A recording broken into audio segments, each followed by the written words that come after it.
기독교 강요 3권 제16장 혐오감을 품고 이교리를 해방하고자 애쓰는 교황주의자들의 거짓 중상에 대한 반박. 첫 번째, 믿음의 칭의는 행위를 배제하지 않음. 지금까지 우리는 불경건한 어떤 자들의 뻔뻔함을 살펴보았다. 그것을 반박하는 데는 우리가 앞에서 마지막으로 말한 한마디 말이면 충분하다. 그들은 우리가 사람은 행위에 의해서 의롭다함을 얻지 못하고 행위를 공로로 삼아서 구원에 이를 수도 없다고 말하면 우리가 선행을 제거하고 다른 사람을 유혹하여 행위를 추구하지 못하게 한다고, 또한 칭의가 지사함에 있다고 우리가 가르치면 의의를 이루는 길을 너무 쉽게 만든다고, 또한 우리가 이러한 유혹으로서 이미 자기 자신의 뜻을 쫓아 죄에 대한 성향을 아주 강하게 드러내는 자들로 하여금 또다시 죄를 짓도록 요인한다고 교활하게 비난한다. 이 모든 거짓 증상이 한마디 말로 충분히 반박된다는 것이다. 그렇지만 나는 각각에 대해서 간략하게 웅수할 것이다. 그들은 믿음의 칭의를 통하여 선행이 파괴되는 결과를 낳는다고 주장한다. 나는 이렇게 우리를 헐뜯는 그들이 가지고 있는 선행이 어떤 것인지 말하는 것을 참으려고 한다. 자기 자신들의 더러운 삶으로 세상을 제멋대로 오염시키고 있는 그들이 불순하게 소리를 지르도록 그냥 내버려 두자. 그들은 마치 믿음이 숭고하게 높아지면 높아질수록 행위가 점차 강등되기라도 하듯이 슬퍼하는 채 한다.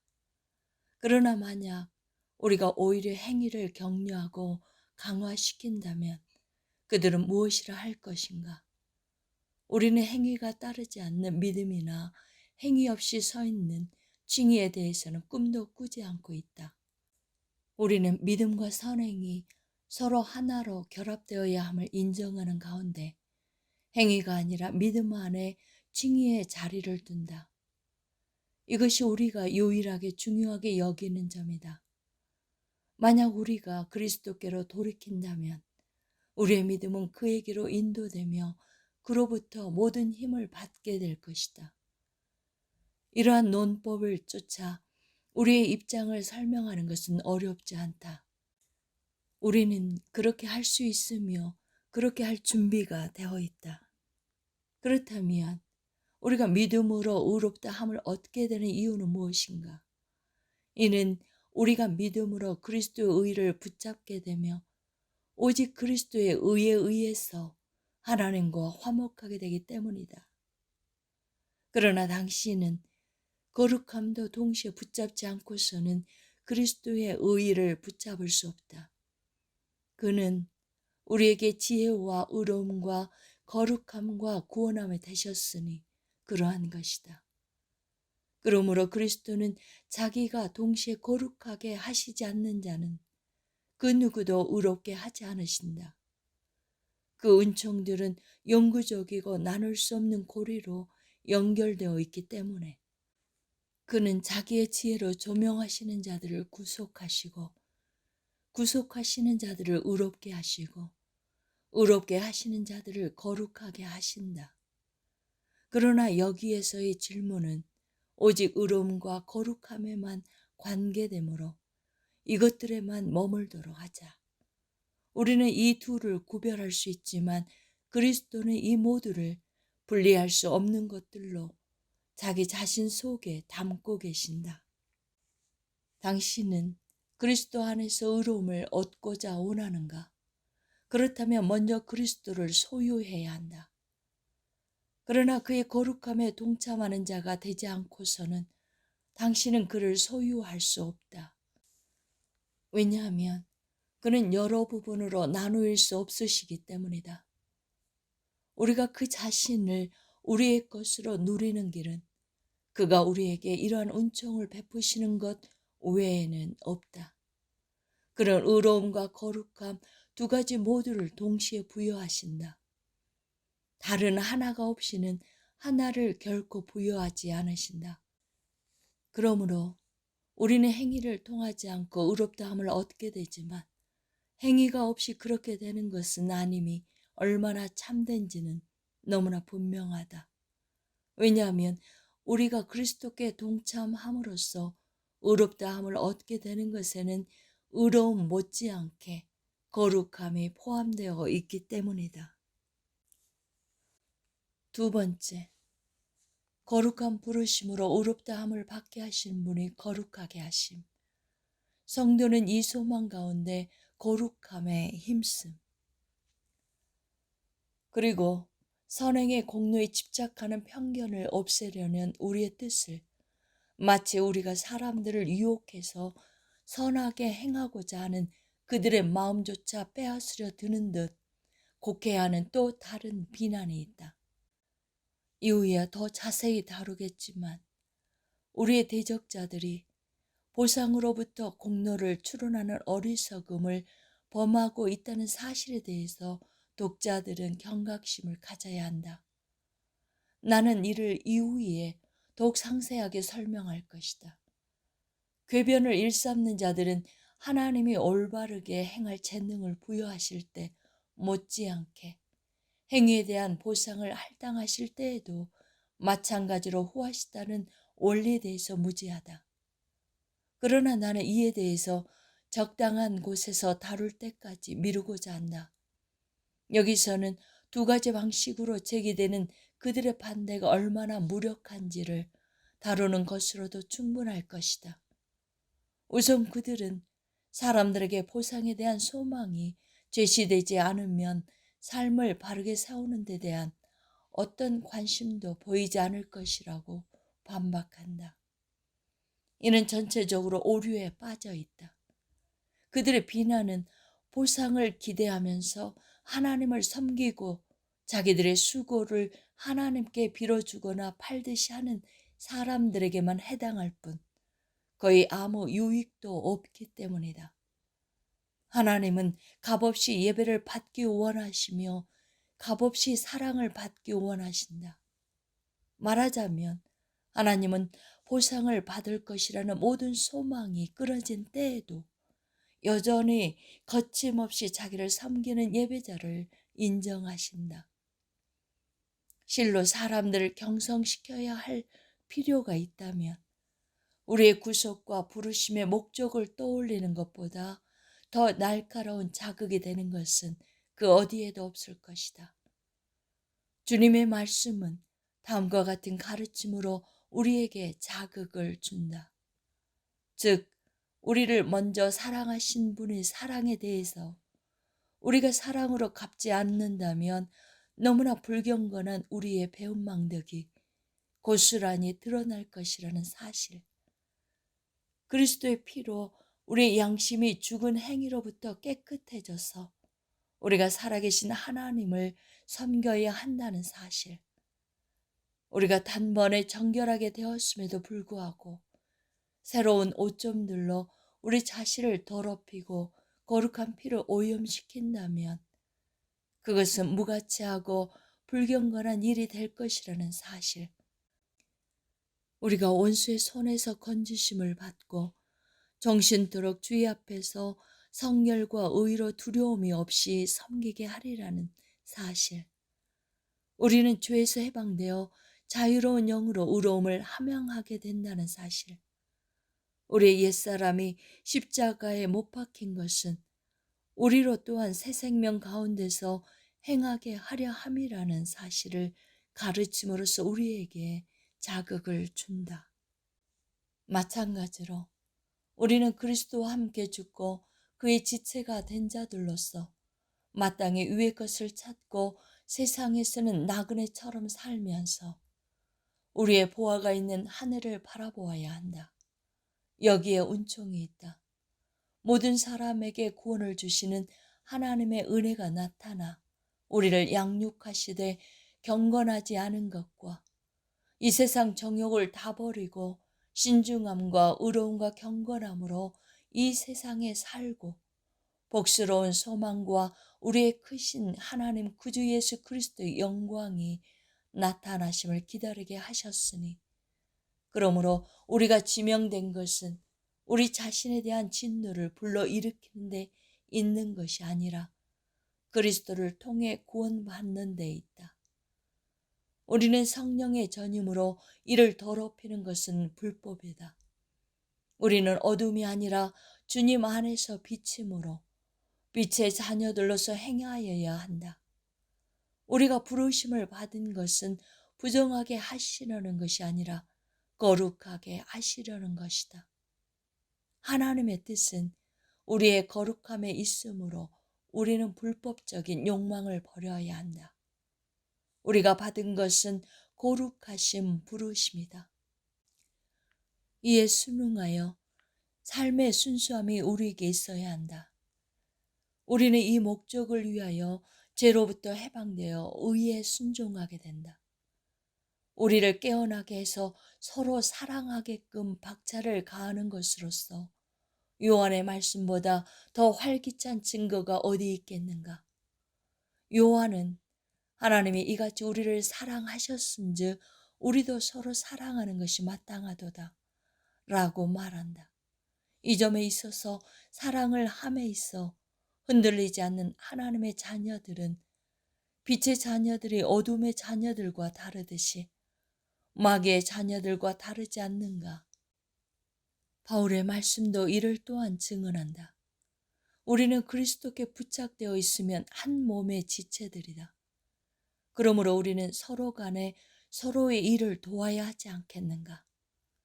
요한은 또 다른 곳에서 주를 향하여 이 소망을 가진 자마다 자기를 깨끗하게 하느니라 라고 전한다. 이보다 더 강하게 마음을 환기시켜 우리가 거룩함에 이르는 도전을 하게 만드는 말씀이 어디 있겠는가? 나아가 바울의 입을 통하여 전하여 준 말씀에 따라 우리는 자녀 삼음에 대한 약속에 의지하여 육과 영의 온갖 더러운 것에서 자신을 깨끗하게 해야 하지 않겠는가? 또한 그리스도가 자기 자신을 우리의 모범으로 드러내신다는 말씀을 들을 때 우리는 그의 발자취를 따라야 하지 않겠는가? 세 번째, 오직 그리스도의 공로를 믿음으로 말미암은 우리의 구원은 우리의 행위가 아니라 하나님의 자비에 기초하고 우리의 자랑이 아니라 그의 영광을 지향함. 나는 단지 맛을 보이기 위해서 이러한 몇몇 소수의 말씀들을 제시한다. 만약 모든 것을 각각 다루려고 뜻했다면 큰 책으로 엮어질 것이다. 사도들이 전하는 모든 말씀에는 훈계와 권고와 책망이 가득해서 하나님의 사람은 그것들을 통하여 가르침을 받아 모든 선행에 이르게 된다. 그러나 사도들은 어느 곳에서도 공로에 대한 언급은 하지 않는다. 오히려 그들은 우리의 구원이 서 있는 곳은 우리의 어떤 공로도 아닌 오직 하나님의 자비라는 사실로부터 그들의 가장 강력한 권고를 이끌어낸다. 이와 같이 바울은 그의 서신 전체를 할애하여 그리스도의 의가 없다면 우리에게는 삶의 소망이 전혀 없다는 것을 보여주고 구체적으로 권고를 할 때에는 하나님이 우리에게 부여해 주신 자비로서 우리에게 간청한다. 과연 하나님이 우리 가운데서 영광을 받으셔야 한다는 한 가지 이유만 있으면 충분할 것이다. 만일 아직도 하나님의 영광이 그리 큰 감동이 되지 않는 사람들이 있다면 그들에게는 하나님의 은총에 대한 기억만으로도 선행의 박차를 가하는데 충분할 것이다. 그러나 공로를 부과함으로써 필수적이지도 않는 모종의 노예적이고 억압적인 율법에 대한 복종을 끌어내려고 억지를 부리는 자들이 있다. 그들은 다른 사람들이 자기들과 같은 길에 들어서지 않기 때문에 선행에 이르는 권고를 받을 기초조차도 갖추지 못하고 있다고 애둘러 거짓말을 한다. 마치 그러한 복종이 있어야 하나님이 사랑하시는 즐겨내는 자가 되기라도 하듯이, 그렇게 하지 않으면 인색함으로나 억지로 내는 자라도 되듯이, 그런데 그들이 말하는 억압된 복종이야말로 하나님이 기뻐하지 않으시는 것 아니겠는가. 단언컨대 성경이 모든 방면에서 우리를 각성시키는 방법을 우리가 결코 간과하는 일이 없게 하려고 빈번히 사용하는 일종의 권고를 나는 경멸하지도 않고 무시하지도 않는다. 우리가 보듯이 하나님께서 각 사람에게 그 행한 대로 보응하시되 라는 말씀이 이러한 권고를 상기시킨다. 그러나 나는 이 권고가 유일하다고 보지 않고 심지어 많은 것들 중에 으뜸 가는 것이라고도 보지 않는다. 또한 우리가 그것을 출발점으로 삼아야 된다고도 여기지 않는다.